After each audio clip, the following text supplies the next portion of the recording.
আমি আমাৰ পৰবৰ্তী কাৰ্যসূচী আগবাঢ়িবলৈ লৈছো আৰু এই পৰৱৰ্তী কাৰ্যসূচী অৰ্থাৎ ৰঙালী বিহুত কেনেকৈ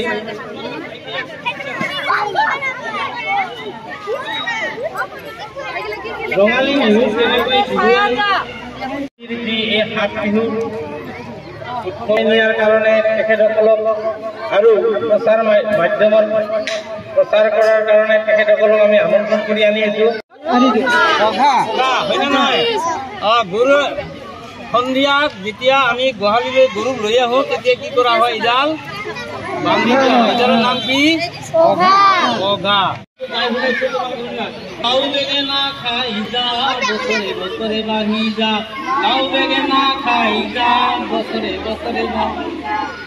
তেতিয়া লাও বেঙেনা খুৱাই পেলাই আৰু তেতিয়া সন্ধিয়া বজাত কি কৰে? তাৰ কাৰণে 7 ধৰণৰ কাঁইট ইয়াতে থাকে, হয়নে নহয়? আৰু লগতে কি থাকে ইয়াতে এই আমি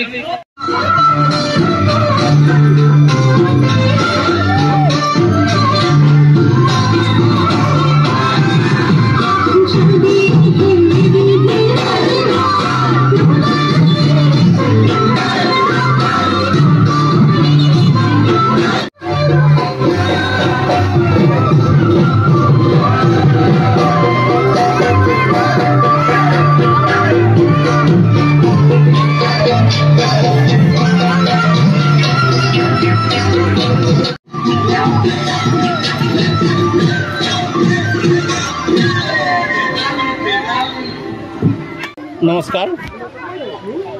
আজি আমি এই 796 নং অভয়াপুৰী 2 নং প্ৰাথমিক বিদ্যালয়ৰ সমূহ শিক্ষক শিক্ষয়িত্ৰী, অভিভাৱক অভিভাৱিকা আৰু লগতে আমাৰ বিদ্যালয় পৰিচালনা সমিতিৰ তৰফৰ পৰা আমি এটি অনুষ্টুপীয়া ধৰণৰে এটা অনুষ্ঠান আজি ৰঙালী বিহু তথা যি ৰঙালী বিহুৰ লগত সংগতি ৰাখি যি বহাগী উৎসৱ পালন কৰা হৈছে তাৰে এটি আমি চমু আভাস দাঙি ধৰিবলৈ লৈছোঁ।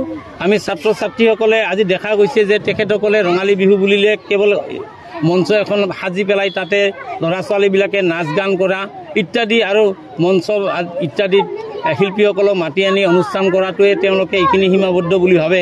কিন্তু সেই ৰঙালী বিহুটো যে এটা বিস্তৰ এটা অনুষ্ঠান আৰু ইয়াৰ লগত আমাৰ বহুতো পৰম্পৰা জড়িত হৈ আছে, এইখিনি কথাকে আমি বুজাবলৈ আজি ছাত্ৰ ছাত্ৰীসকলক আজি এই বিদ্যালয়ত আমি একত্ৰিত কৰি আজি বিদ্যালয়ত আজি যি এই চ'ত মাহৰ শেষৰ দিনৰ পৰা বহাগ মাহৰ 6 দিনলৈকে অৰ্থাৎ এই 7 বিহু কেনেদৰে প্ৰতিটো দিনতে আমি পালন কৰা আহিছোঁ অৰ্থাৎ গোটেই পৰম্পৰা অনুসৰি সেইটো বুজাবলৈ আমি আজি এই তাৰ তাৎপৰ্য অনুসৰি এই অনুষ্ঠানটি আয়োজন কৰিছোঁ। আৰু ছাত্ৰ ছাত্ৰীসকলক আমি বুজাই দিছোঁ যে প্ৰথম দিনা যি গৰু বিহুৰ লগত কি কৰা হয় আৰু লগতে দ্বিতীয় দিনা আমাৰ যি মানুহৰ বিহু, এই মানুহৰ বিহুৰ দিনা আমি কি পৰম্পৰাগতভাৱে কৰি আহিছোঁ, লগতে তৃতীয় দিনা আমাৰ যি গোসাই বিহুৰ লগত আমাৰ কি সংগতি ৰাখি আমি অনুষ্ঠানবিলাক কৰি আহিছোঁ পৰম্পৰাগতভাৱে। এই সকলোবিলাকৰ এটা সামগ্ৰিক জ্ঞান দিয়াৰ কাৰণে আমি আজি এই অনুষ্ঠানটি আজি আয়োজন কৰিছোঁ।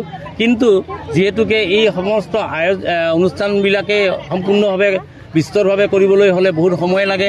আমি অনুষ্টুপীয়াকৈ এইখিনি দাঙি ধৰিছোঁ ছাত্ৰ ছাত্ৰীসকলক, যাতে ছাত্ৰ ছাত্ৰীসকলে অতীতৰ লগত আমাৰ আজিৰ দিনলৈকে যি পৰম্পৰাগত যি সংস্কৃতিৰ যি ধাৰা, এই ধাৰাটো যাতে তেওঁলোকে বুজি পায়, তাৰ কাৰণে আমি এই অনুষ্ঠানটি অনুষ্ঠিত কৰাৰ আমাৰ একমাত্ৰ উদ্দেশ্য বুলি আমি ইয়াতে এই অনুষ্ঠানটি আজি আয়োজন কৰিছোঁ। আজি ইয়াতে আমি এইখিনি আজি ইয়াতে দাঙি ধৰিবলৈ লৈছোঁ যে আজি বিশেষকৈ আমি ৭ বিহুৰ দিনা, অৰ্থাৎ যিটো চেৰা বিহুৰ লগত জড়িত হৈ থকা যিবিলাক আমাৰ ১০৮বিধ ধৰণৰ যি খাদ্য, অৰ্থাৎ শাক, এই শাক আমি আঞ্জা বনাই খাওঁ। আৰু এই শাক আঞ্জা বনাই খোৱাৰ কাৰণ কি কি, এইখিনি কথা তাৰ তাৎপৰ্য কি, যে আমাৰ শৰীৰৰ আৰু স্বাস্থ্যৰ লগত কেনেধৰণে এই ঔষধি জাতীয় বস্তুবিলাকৰ এটা আমাৰ উপকাৰিতা আছে, সেইসকলক বুজাবৰ কাৰণে আমি এইখিনি কৰা হৈছে।